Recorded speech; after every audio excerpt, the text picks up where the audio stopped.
Welcome to Streaming Deluxe. My name is Mr. Orange and welcome to a new video on this Saturday here on my channel.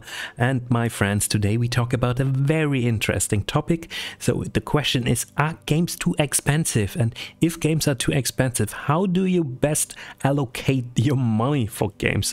Or which games to buy and on which conditions you decide actually to buy a game. So how do we decide to buy games? So it's going to be actually a little bit more philosophical video, but also with some very practical, pragmatic ideas and tests and recommendations where you can really work out the way how you create your big collection or just the games that you love to play, guys. So I have roundabout, or Steam is better said, Steam tells me I have round about 6,139 programs now installed, apps installed, so round about 4,300 proper games. So of course, how did I decide to buy those games? I mean, that's always the big question, guys. So I found a very interesting guide on Steam, a guide by Hello or Holla. His name is Holla, actually, not Hello.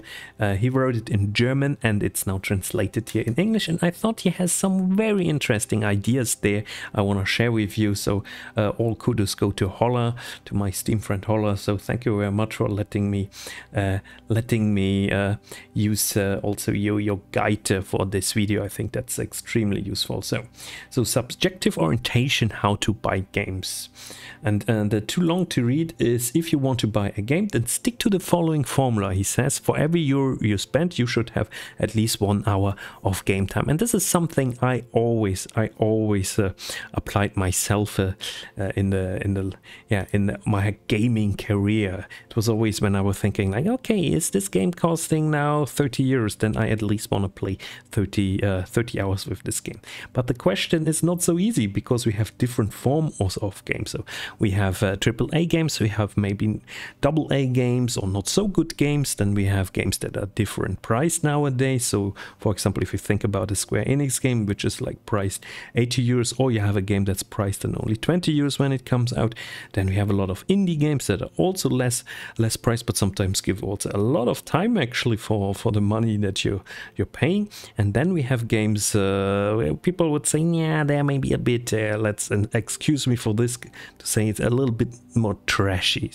So the games that you should not have in your library, and I have a lot of those games also in my library, and probably I will never play them. So I mean, let's be honest here and keep this in mind. All right, guys, then I would say we are jumping now a little bit here in this incredible nice guide that he wrote. So he also talks about different prices, or how the prices for games has changed or has not changed. That's actually the very interesting part.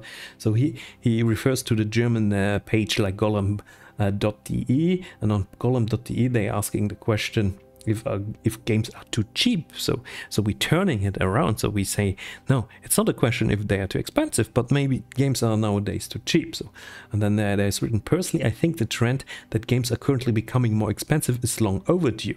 And I think that games have been way too cheap for years. You read that right? Games are too cheap, not too expensive, and not just in real money, but also in perceived value. So also one idea I wanted to highlight is how much value you give your time. I mean, 1 hour playing a game has also value. So sometimes we would say you have a game that costs 100 euros, you play it for 50 hours. So those 50 hours, they are also valuable. And it's... So if you, for example, let's say you're an independent worker, so 1 hour work gives you also a lot of money and can also make you a lot of money, or 1 hour you spend with your family. So I'm not talking now about students or younger folks in school. So those are now not the metrics for this video. So this video is more dedicated for someone that already has a job, is earning already quite an okay amount of money, and is having his living and likes video games, and maybe even has a family. So that's important to notice this. So if you're still in school or if you're a student, so money, time, the relationship is different for you. So this guy's guide is only purely subjective, he says. So briefly about his financial situation, he says he's permanent in the German translations pops it is permanently and employed, has an income, and is a father, and has some expenses, of course. He's not disabled, not underage, and not unemployed, not a pensioner, not a student, but he's not a professional son or heir or won the lottery. So he has normal money, and he counts the relation with his money like most people probably would do. So computer games are too expensive. So how much entertainment per hour? And then he goes through different entertainment forms, and he makes a very interesting list based on some statista and some other sources he is linking there. He says, for example, a book you get for 180 per hour, cinema 550, yeah, I would say per hour, that's okay. Film on Blu-ray 810, complete TV series on DVD 170, streaming services only 50 cents per hour.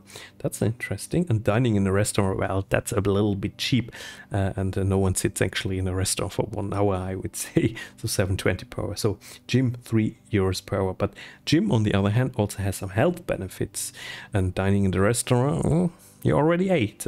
So it's not always so easy actually to compare those. But I like the list definitely. So computer game prices in the past. So he goes and calculates the prices in the past, and that's actually a very interesting approach. So back in the 1970s, he says games cost about as much as they do today.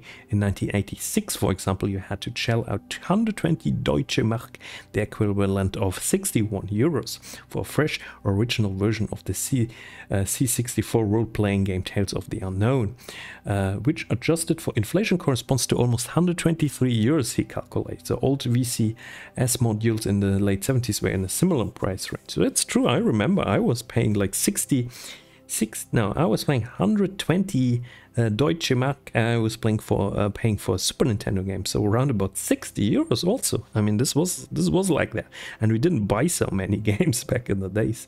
We really didn't buy so many games. We didn't have a lot of games, so, and probably also not playing so much.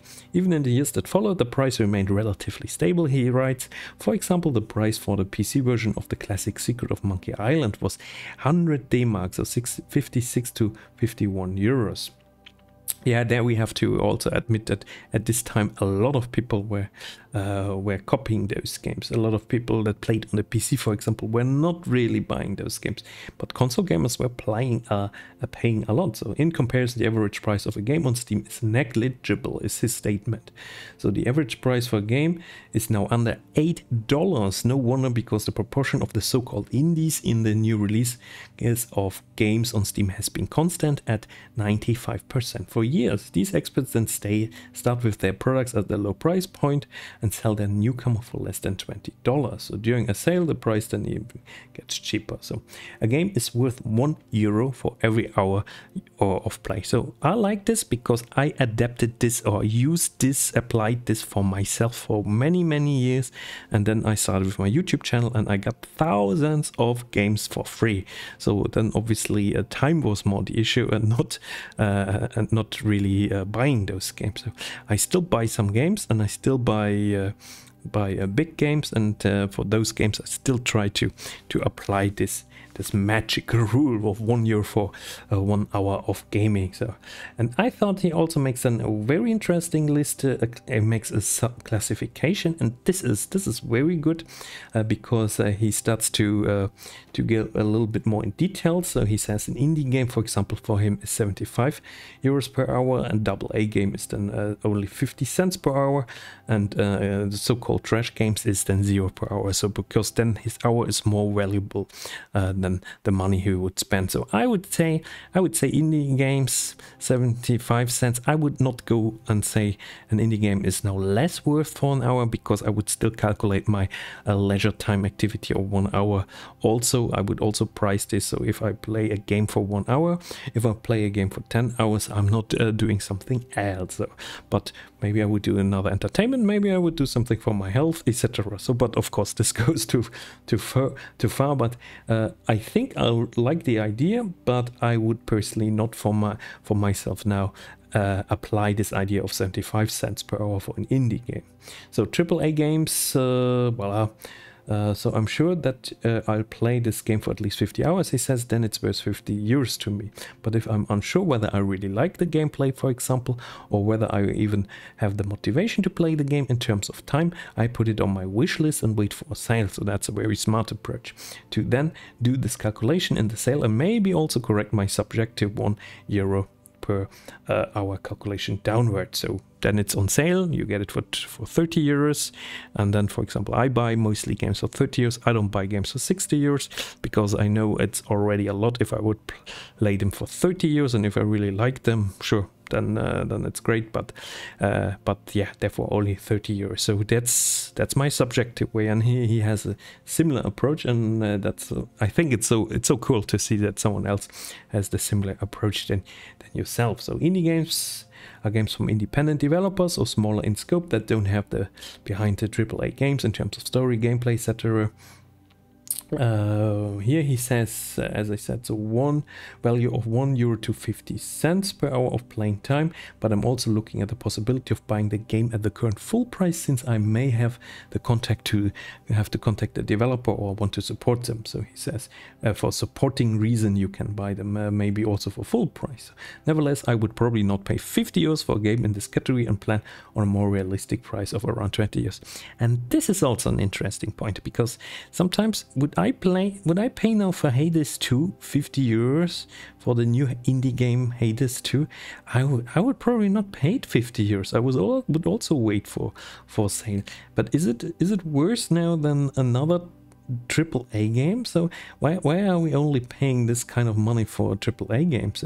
Because sometimes the AAA game is not giving you more pleasure or more fun time, or you play it more, it just looks more, it wasn't more expensive to develop. So very interesting idea. So, and then he says, with a value of 75 cents, I shouldn't pay more than 7.50 for a playing time of 10 hours, unless I don't just want a game value.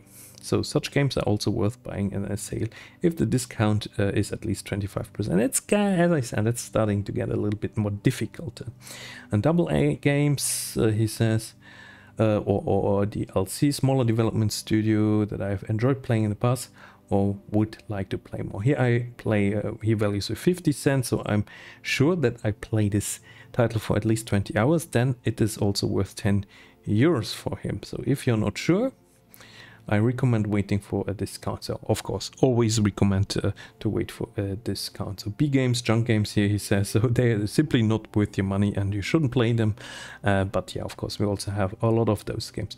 And then he says, here are some tools. So Go, is there any deal? Is an interesting tool, Steam database, and how long to beat. So very good deal, very good guide, very good deal.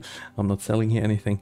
Good guide. I put you a link with the translation in the description of this video, and I would be very much interested how is your process in deciding which games to buy and how much you like to spend for games. I mean, really the question is how much money you like to spend for games, so AAA games, indie games, and write this in the commentary section. And in one of the other videos, of course, I continue making my YouTube comment picker Steam Key giveaway, so you can win a game. You know the story, guys, so we did this already several times. All right, thank you very much. See you next time. Bye bye.